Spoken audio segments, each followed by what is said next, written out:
नमस्कार। कहानियाँ कॉलिंग में आप सबका स्वागत है। आज हम आपके लिए लेके आए हैं कथा सरिता सागर के खजाने से एक रोचक कहानी, मिथ्या राजा नंदा। तो चलिए सुनते हैं कहानी बिना किसी विलंब के। कथा सरिता सागर की पहली कहानी में हमने आपको मिलवाया था वारारुचि से। उसी वारारुचि के दो साथी थे, व्याधि और इंद्रदत्त। व्याधि और इंद्रदत्त दोनों ने गुरु वशी से कुछ अद्भुत शिक्षा प्राप्त करी, जो कि उन्हें महादेव द्वारा प्राप्त हुई थी। शिक्षा पूरी होने के बाद जब उन्होंने गुरु वशी से गुरु दक्षिणा के बारे में पूछा तो गुरुदेव ने कहा कि मुझे 1 करोड़ स्वर्ण मुद्राएं चाहिए। अब इसका कारण उन्होंने कुछ बताया नहीं, पर 1 करोड़ स्वर्ण मुद्राएं बहुत बड़ी रकम थी। अब वो सोचने लगे कि ये गुरु दक्षिणा कैसे दी जाए। सोचते सोचते उन्हें यही समझ आया कि राजा नंदा जो हैं, जिनके पास माना जाता है कि 99 करोड़ स्वर्ण मुद्राएं हैं, वही हमारी मदद कर सकते हैं। तो इसके लिए वह वारारुचि को भी साथ लेके जाते हैं, क्योंकि वारारुचि की बहन जो है वो राजा नंदा की मुंह बोली बहन थी। तो उन्हें लगा कि अगर साले साहब जाएंगे तो काम आसान हो जाएगा। उस वक्त राजा नंदा अयोध्या में थे, तो वो अयोध्या की तरफ निकल पड़े और जहां राजा स्थित थे वहां वो पहुंचे। और पहुंचते ही उन्हें खबर मिलती है कि राजा का निधन हो गया है। वो बिल्कुल परेशानी में आ जाते हैं कि अचानक ये क्या हो गया और अब हमारी मदद कौन करेगा, कौन हमें इतनी बड़ी धनराशि देगा। सारा राज्य शोक में चला जाता है और उसके बाद अफरा तफरी मच जाती है कि अब राजा नहीं रहे। व्याधि और इंद्रदत्त सोचते हैं कि अब हम क्या करें। जितने ही उन्हें कुछ क्लिक होता है, जिससे लगता है उन्हें कि हाँ, इससे हमारी समस्या का समाधान हो जाएगा। इंद्रदत्त जो था वह योग माया में निपुण था, तो उसने सोचा कि मैं अपना शरीर छोड़ करके मैं राजा के शरीर में प्रवेश कर जाऊंगा, जिससे राजा जीवित हो जाएगा और व्याधि जो है वो मेरी देह को कहीं दूर संभाल के रखेगी और वारारुचि एक ब्राह्मण के रूप में आएगा, जो कि 1 करोड़ सोने की मुहरें मांगेगा और मैं उसे दे दूंगा। ये कार्य समाप्त होते ही मैं वापस अपने शरीर में योग माया से आ जाऊंगा। तो इसी के मुताबिक वह राजा नंदा के शरीर में प्रवेश कर जाता है और राजा वापस जीवित हो जाता है। सारे राज्य में हलचल और खुशी की लहर दौड़ उठती है कि हाँ, चलो राजा वापस आ गए, ये तो चमत्कार हो गया।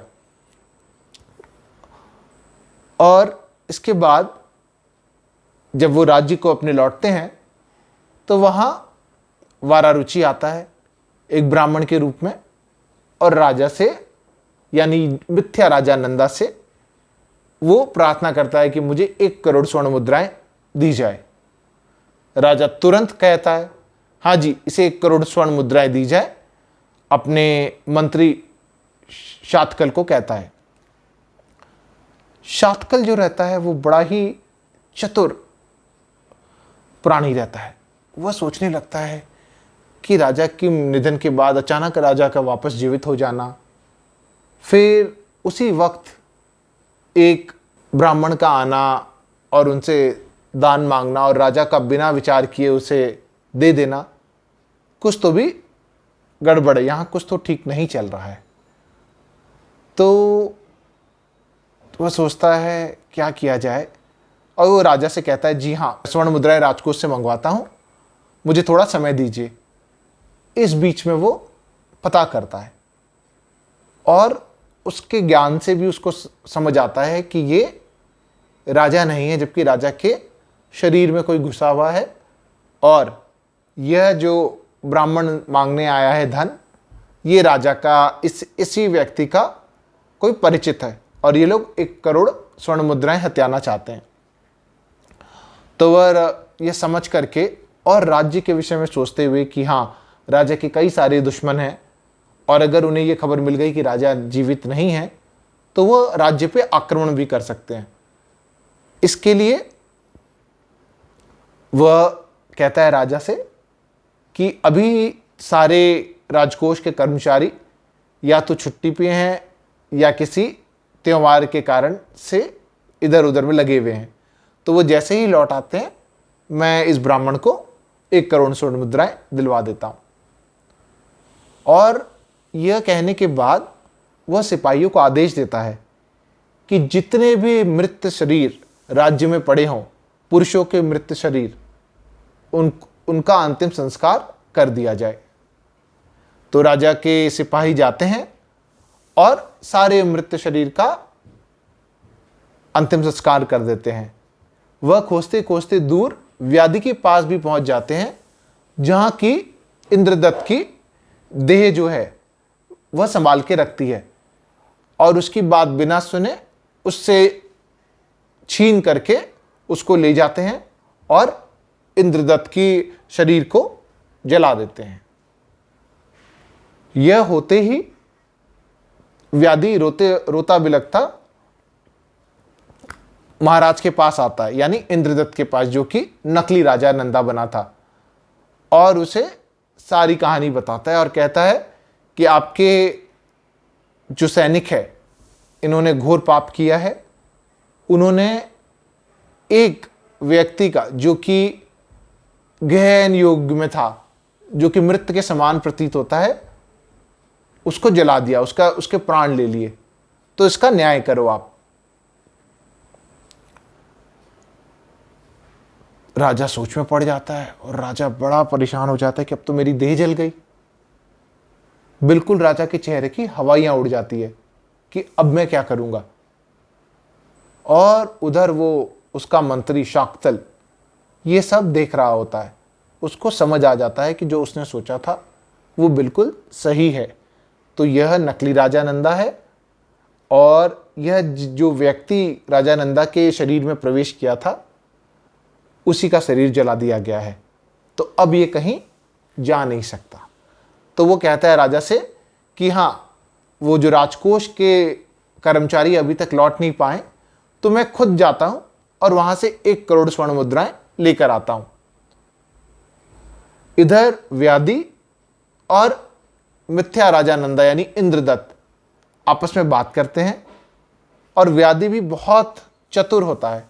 व्याधि कहता है कि ये जो तुम्हारा मंत्री है शाक्तल, इसे सब कुछ पता चल गया है और अब ये मुख्यमंत्री है और राजा का बेटा जो है अभी वह नाबालिग है, वह 18 वर्षों का भी नहीं हुआ, तो ये तुम्हें बिल्कुल खत्म कर देगा और उसके बेटे को ही राजा बना देगा। तो तुम सबसे पहले इससे अपनी जान छुड़ाओ। तो इंद्रदत्त कहता है ठीक है। तो व्याधि उसे सुझाव देता है कि तुम वारारुचि को अपना मुख्यमंत्री नियुक्त कर लो, वह तुम्हें जरूरी इसका कोई उपाय बता सकेगा। तो जिस दौरान वो मंत्री शाक्तल वो 1 करोड़ स्वर्ण मुद्राएं लेने जाता है, राजा वारारुचि को अपना मुख्यमंत्री घोषित कर देता है और एक निर्दोष ब्राह्मण को जो कि गहन योग में था उसको जला देने के लिए, उसकी मृत्यु के कारण उसे और उसके 100 पुत्रों को वह एक काले कुएं में, अंधेरे काले कुएं में फिकवा देता है और उसे सिर्फ खाने के लिए थोड़ा सा सत्तू और पानी देता है, जिससे कि सिर्फ एक ही बंदा जीवित रह सके। अब वारारुचि जो कि मुख्यमंत्री था, उसने राज्य काज को बढ़िया से संभाला और राज्य में सुव्यवस्था स्थापित कर दी।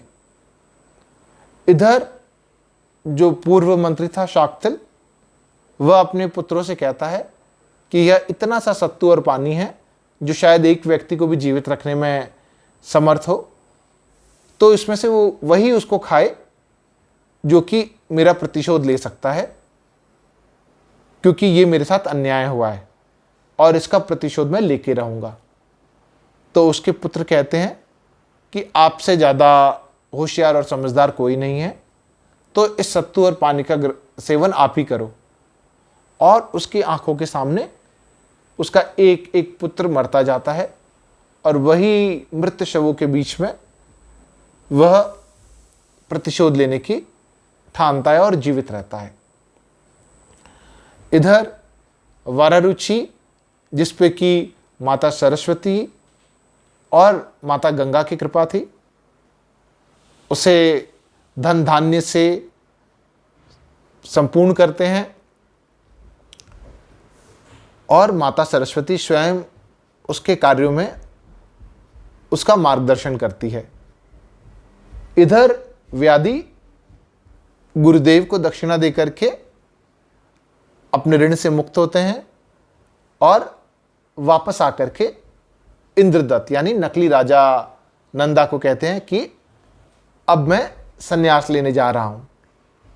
बट इंद्रदत्त, जो कि राजभोग में अब जीवन व्यतीत करता था, उसने बोला तुम मत जाओ, तुम यहीं रुको, तुम मेरे साथ, तुम ये सब भौतिक सुखों का आनंद लो, तुम्हें किस बात की कमी है।